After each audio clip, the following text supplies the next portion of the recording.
Believing that the two brothers had left the palace with their retinue, the women of the king of the Isles of India and China felt free of guilt and fearless of divine punishment. Hidden behind the high courtyard walls of the inner palace, where no stranger's eye could reach, they held a grand feast of pleasure and debauchery. Days earlier, Shah Zaman had caught his own beloved wife in the darkness of night, asleep beside a strange man. Yet now, in the bright light of day, he witnessed his brother Shahrbaz's harem women shamelessly lost in sin and corruption. If before he mourned only the betrayal of a single favorite concubine, now he saw with horror that the women of his brother's harem, every one of them, were indulging in wickedness with bold impunity. The grief pierced him so deeply that his sickness worsened. Fever consumed him, his strength faded, and sorrow crushed his spirit until he could no longer rise from his bed.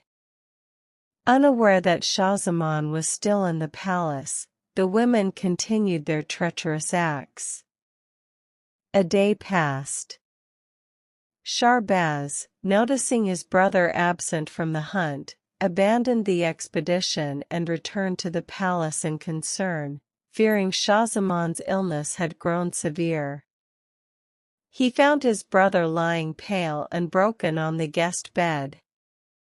Troubled, he asked what sorrow weighed on him so heavily. Shah Zaman at last spoke, recounting the tale of his wife's betrayal.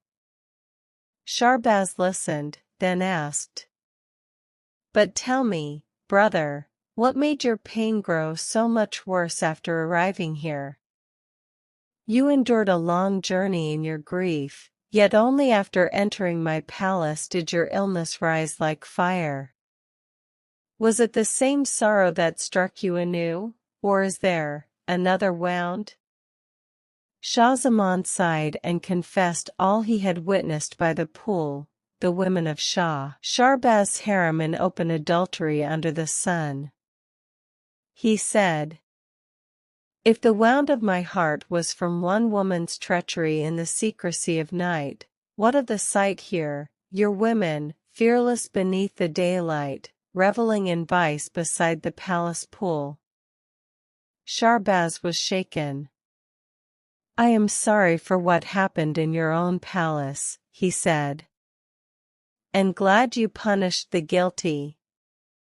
But to think that all the women of my harem could be corrupt? I find it hard to believe. Had another said this, I would order his death, only your honor spares you. Could it not be a mistake? Perhaps fever has darkened your mind?" Shah Zaman replied, "No, brother. My mind is clear, and these eyes, these very eyes that can now see a sparrow perched on the tree beside that same pool, are not deceived. I have a proposal, let it be spread throughout the palace that you are departing again on a long hunting expedition." Shahrbaz interrupted, "But if neither of us is present in the palace, what truth shall we learn?" Shah Zaman continued, "We will announce the hunt and send the servants ahead to set up camp. The harem will believe we too have departed. But we will remain hidden nearby, watching in secret. I am certain this same dreadful scene will unfold again."